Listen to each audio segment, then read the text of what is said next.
A tee time tips, tee to green, play like Rory, 3 holes, super simple. We're going to try and play the way Rory would play, which is nothing like the way I play. From watching Rory, from having played with Rory, let's see what we can learn from him that maybe make us better. And a big part of that is what I'm going to do on this very first hole. We're on the Edinburgh course at Wentworth. This one's lined with trees. I mean, look at this, it's so tight. I absolutely would bunt an iron down here on the fairway. It's a short par 4, it's a dog leg from right to left. Rory all day long is trying to knock this on the green because he can. The bit he has over me is the height he can hit it. And I think that's one of the big things. We're going to get into distance because one of the big things about Rory McIlroy that makes him amazing is how far he can hit the ball off the tee. It is definitely his superpower. There's obviously a lot of things that he does particularly well. Driving is one of them. To hit this shot though, how am I going to do it? I'm going to have to play it further forward in my stance because I need it high. So I need to be hitting it on the way up, which is going to add some loft, which means I'm going to have it on a higher tee peg.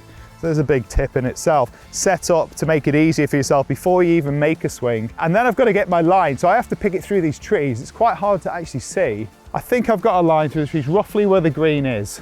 I mean, it's 317 yards around, so I'm guessing 285 on the fly. It's a long way, but I'm gonna have to tee it up so high here. So far, and this leans into a lot of my bad habits. So way forward, so I'm catching it on the way up to get the height. Say a little prayer for me. Oh, I'll tell you what, that's got loads of height on it. Listen for it.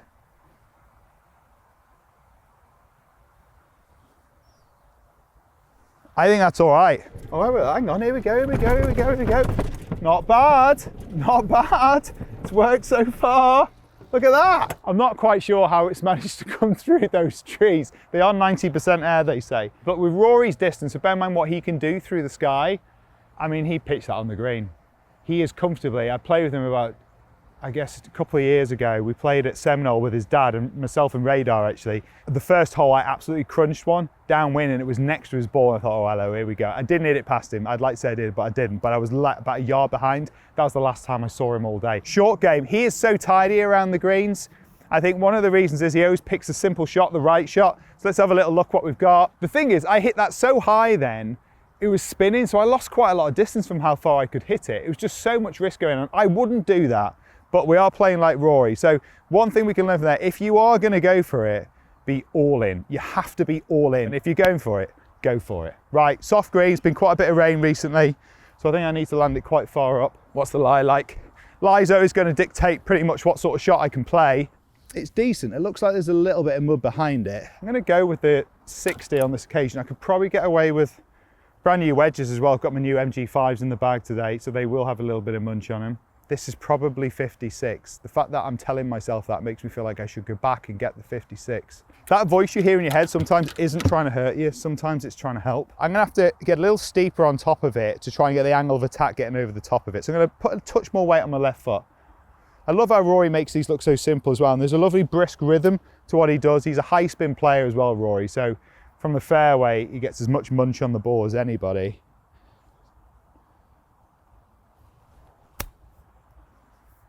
Skip, bit of check. It's a little heavy-handed, gotta be honest. Putt for a 3. So I think this is quite interesting with Rory as well. That was a little heavy-handed. To be fair, it came in a touch lower. Sometimes brand new grooves as well, zippy, they'll come in. That came in quite fizzy.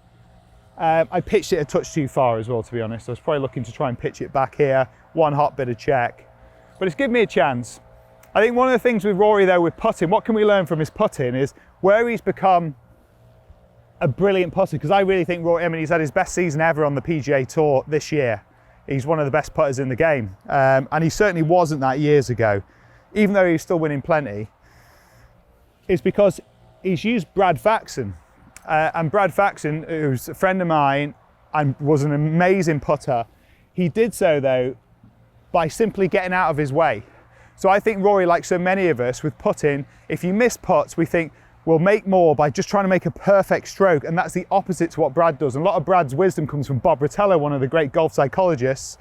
And it was I worked with Bob, and I remember playing at the Masters with Bob, and he had me, because I was trying to be too perfect, like we all are, because you just want to do your best, right? He had me putting on the practice putting green at Augusta National with my driver, which you can imagine I was humiliated, but what are you going to say? It's Bob Rotella. So he told me to do it, but what effectively it does when you use a club that's not your putter, you stop trying to make pretty putting stroke. You start actually just feeling it in the hands, being a little bit more playful, childlike. And that's what Rory's done in recent times, is yes, his stroke is excellent, and yes, he absolutely works on it. But the reality is he doesn't fall in love with trying to be perfect with his stroke. He falls in love with the line instead. So, okay, I think this one's just right edge. Here he goes for a 3. I really should make 3 here, to be honest, after that tee shot. Going for a little bit of Justin Rose wisdom in here. It's my new thing as well, tucking that in. Just help me keep a bit of connection. Sorry, Rory, dipping into Rosie too. Ah! Maybe I didn't quite tap into the Rory wisdom with the short game. Still 4 to start. Let's go par 5 up next, which of course Rory's going to birdie. 10th hole on the Edinburgh course is a par 5, and it's a perfect chance for us to really talk about Rory's superpowers to the drive. And so on the last we had to create something, and again, he wouldn't be fearful of that. And to be fair, let's be honest, he might even have been able to hit a 3-wood over the top of that tree. Have a little look, 517 yards to get back there. So I'm guessing anything around the 280 mark, I'm clear, and you can see there's a little corner. So I'm going to try and favour the right side on this hole. But have a look at it again, it's super narrow. When you look down, it does, doesn't it? Does that look narrow to you? I think it looks narrow. One thing I always think you have to appreciate, which maybe you don't when you watch it at home on telly, is that these guys are hitting it on fairways that narrow, 320 yards away from them. Think about that cone of dispersion you have. When we hit it 230, and you're a couple of degrees off, it still goes on the edge of the fairway. You go up to 330, that keeps spreading.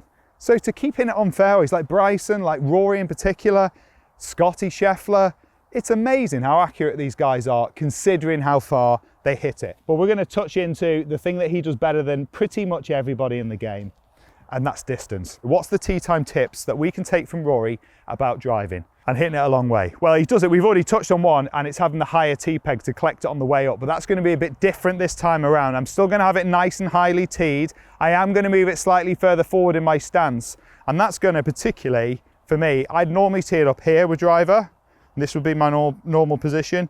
We're going to move it pretty much onto my front toe. I have a touch of splay as well, because it just helps me to be able to rotate through a touch more.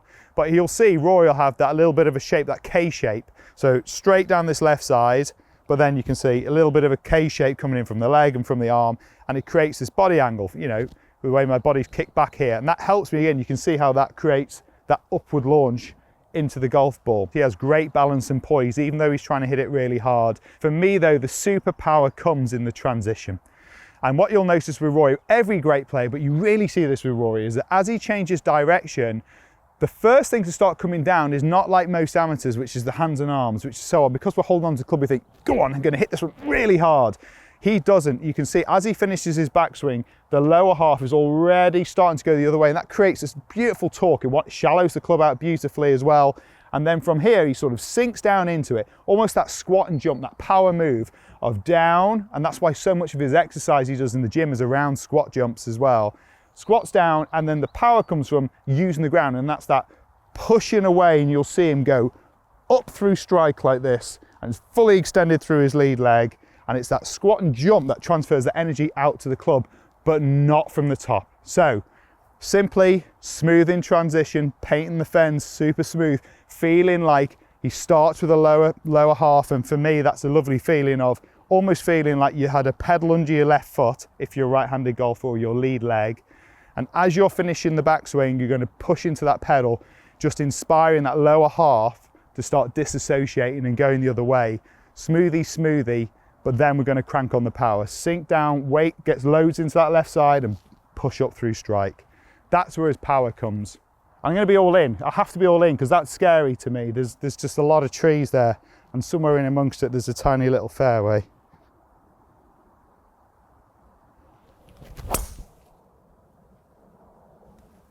It's a little bit down the left-hand side. I'm going to need a little bit of luck there because I think it's down the edge of the tree line. It's going to be fine, but I might have to create something with the second. When I played with Rory, I played with him on tour as well. Funny enough, we were going very opposite directions It was the year I lost my card. We played together in the 3rd round in Crans-sur-Sierre. I led after the 1st round somehow, shot 64 from nowhere, and then was struggling. But Rory, I played with him, and you could tell that day, I was actually very nervous, because I think I was more nervous than, even though I played with Tiger, I knew I wasn't playing very well, and I felt vulnerable, and you've got this youngster coming through. He was already arrived, to be fair to him. It was actually quite demoralising. Not in a bad way about him, but I just thought, wow, the gap is massive, and yeah, really special talent. You could see it then. I love the fact he's polished everything, from his physique to the way he plays the game, his sharpness around the greens, the putting improvement. I mean, the putting improvement's remarkable. It's not as exciting as how far he hits the driver, but to go from being a pretty average putter to being a proper putter on the green, somebody you'd choose to have a putt to save your life. Sadly, I'm in the trees. It's over there. It's over there. There is a gap. I can see that already. There's always a gap. So, look, Rory doesn't always hit it straight, and that's one of the perils of going after it off the tee like I tried to then. I went after it and I pulled it a little bit. I'm not going to get it up to the green, but I can get it within sort of 30, 40 yards, but I've got to hit this low hockey sort of 2-iron shot. So I've got to shape it. Now, Rory would absolutely take on this shot, so I'm going to too, because we're playing like Rory. Very easy to lose your footing when you're in this stuff, just because it's pine straw. So I'm actually going to shuffle in a little bit, not shuffle in, but I'm just going to make sure I feel like I'm nicely grounded. It's going to be really important that I try and keep my footing still, because it's so easy to slip. The face dictates where it sets out, so I'm going to have to aim this face towards those trees, and then I'm going to have to aim my body further to the right to create the path that's going to put the spin on it. And to hit it low, that's job number 1, hit it low, miss the trees. So to do that, I need low loft, hence the 2-iron. If you don't have one, like a 4-iron or 3-iron, move it back in your stance. When you move it back in your stance, you obviously take loft off the golf club. So you can still turn your 3-iron into 2-iron, 1-iron by just moving it back in the stance, keeping the hands on your lead leg. And from there, I'm going to feel like I chase it with my body a little bit more. I'm not going to let the club swing past me like we do when we're trying to hit a high one. But this is all about just knowing angles, really. So I'm going to point the head at my face of the club at those trees. So then I'm going to aim the body to the right. So you can see that's created a face that's actually shut to where I'm going. I'm going to grip it that way as well. I'm not going to twist it shut, because otherwise we'll just twist it back to square when we swing. So I'm going to grip it like that. So it sits shut, and it's going to look a little awkward, but I'm not going to pay attention to that. I'm now just going to pay attention to swing along the line of my feet and create the shape.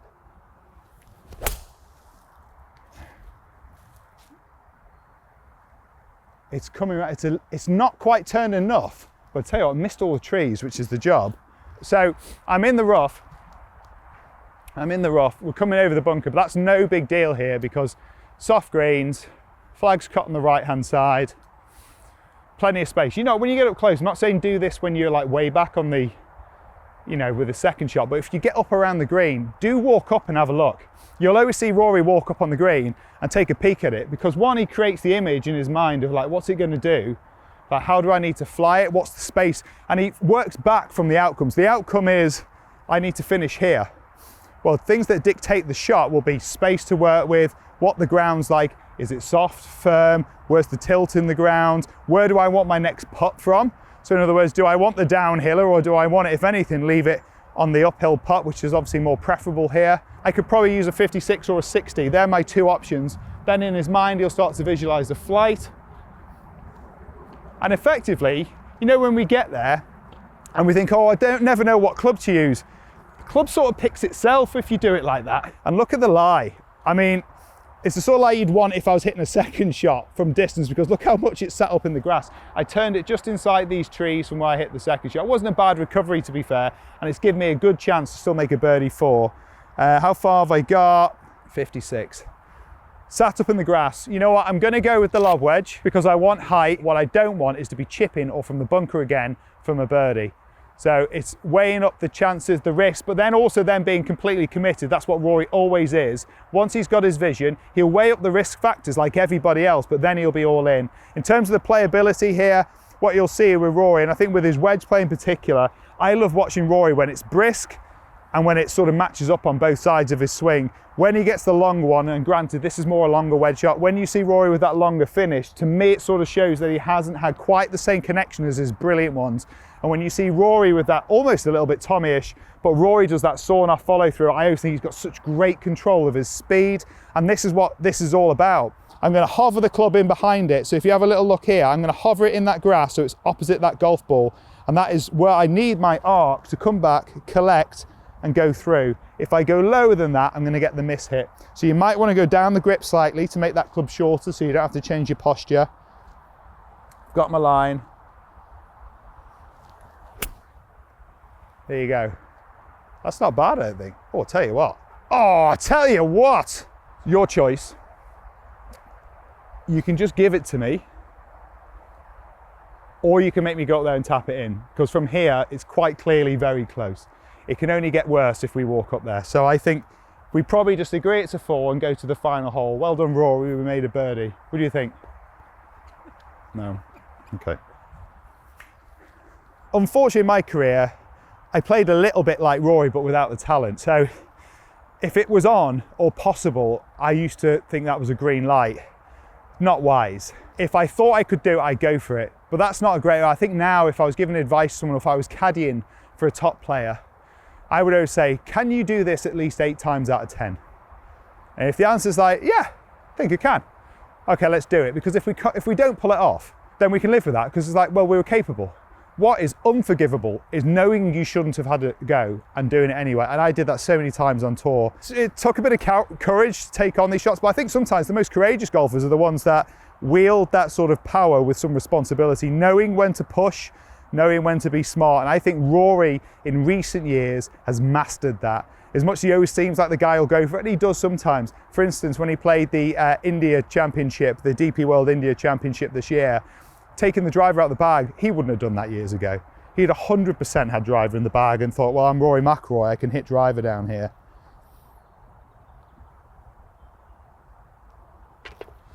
Birdie 4, just like the good old days. Thanks, Ross. Nice. So I gotta be honest, this is not my favorite hole in this golf course. The dog leg in it comes so early. If you do want to hit it a decent distance down there, you simply must shape it left to right, and significantly so. So you can see this is the length of the hole.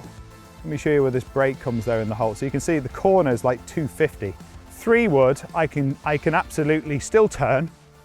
Half a chance as well that if it doesn't quite cut enough, it might just be short. So I'm still weighing up a little bit of the risk here and trying to limit it where I possibly can. I think if Rory was here, he'd probably hit a long iron, like a 2 iron or a 4 iron maybe, or something like that, and turn it a bit, because Rory's still going to hit that 230. He's going to get it almost to that corner, and just accept that he's going to then be hitting into the hole, you know, maybe an 8 iron. So when you put it like that for a top tour player, it doesn't sound that hard, but it's cold. It's going to be difficult to get it as far, so I'm going to have to hit the 3 wood. So I'll pick my start line. It's going to be that tree at the end of the fairway, big tall one where you can see most of the bark. Body a little bit left, but not too far. And then commit to the lines I've created there. I'll swing along my toe line. It's trying to slide.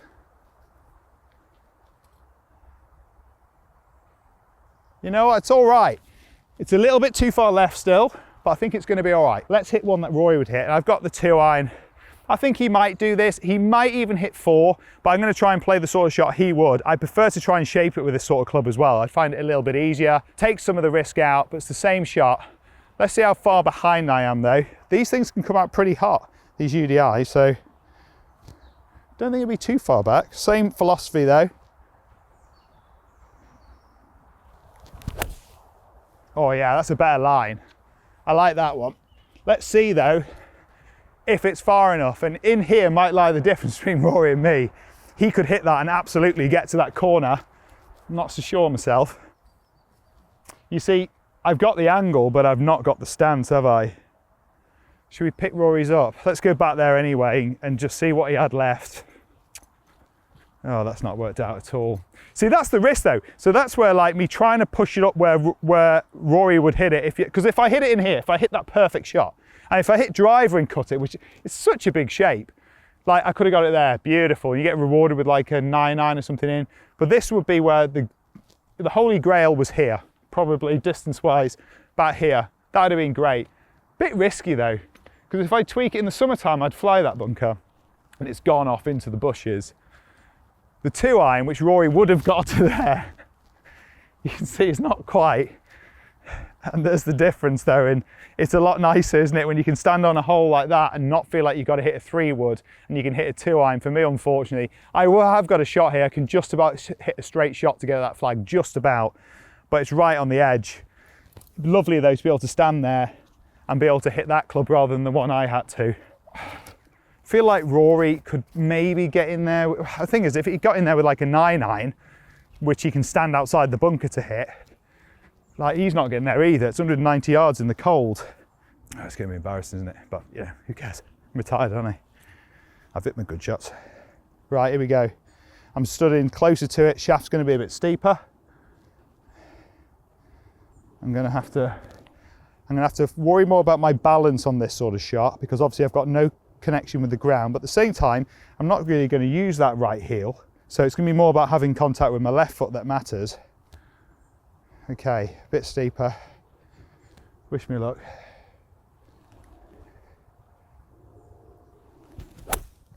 Oh, I tell you what. Go on, baby. Go on. That's on the green. Now slow down, slow down, slow down. It's at the back edge of the green, just on the back mound. That was good, no? You see a good steep angle of attack, creating a nice divot, and that is where these clubs come into their own. The hybrid clubs. I couldn't have done that with that 2-iron, but I'm not going to have both in my bag. I'm cheating today. I've got about 16 clubs in there.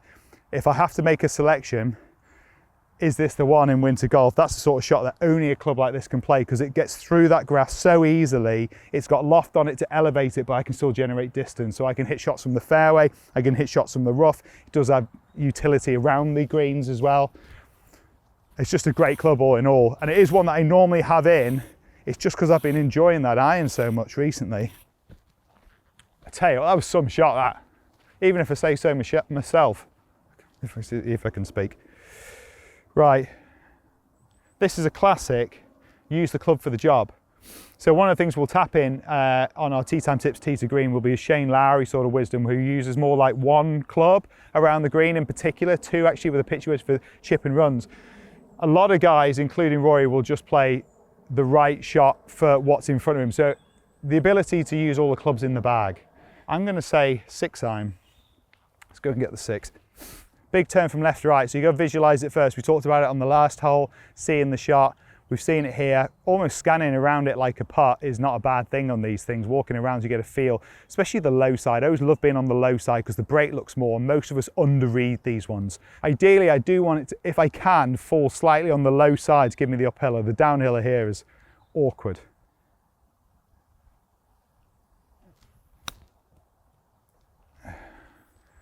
Oh, that's gone horribly wrong. I haven't hit enough there. You see, I've got the line lovely, but I just simply haven't hit it. And actually, you know what? It dug in more than I thought on that first bounce. Oh, right, okay, let's try and save the par. I've not given myself a nice one at all, have I? Because I've left it short, I've given myself a horrible left to right with a ton of break. Not easy. It is slow, as I could tell with the chip shot. And important on these ones as well, when you see the guys walking around them, you see like Rory, you know, scanning a putt, he'll also be very aware of where it's got to go into the hole. So a putt like this, thinking that this is the middle of the hole, is not going to be right. If you aim for the ball going in there, it's probably going to fall away on the low side. For this to go in, it truly does have to go in up here, which is, that is now your middle of the hole. And just knowing where the entry point is helps you to sort of see the line. And that's one of the things you really notice with Rory McIlroy, is that as he moves around, you can see it quite clearly when he's aiming, he sees that line out in front of him, he visualizes it. For me, it's always yellow. I can't say how Rory sees that line, but you can tell as he walks in, he paints it back to the ball. So club goes in, up to the hole, draws it back. Here we go. Come on, for the 4.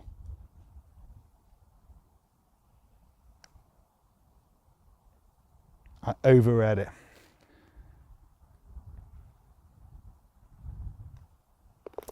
There you go. One of those things out of position off the tee, I suppose, but it's quite a tough hole. that's pretty much how I would play like Rory. Now, did I play like Rory? I'll leave that up to you. Let us know in the comments exactly if you think I truly played like Rory, but let me know what you thought of the wisdom, the Rory insights, the ones that you're going to apply as well. And always remember to like and subscribe too. Hope this tee to greens helped you. Cheers, Ross.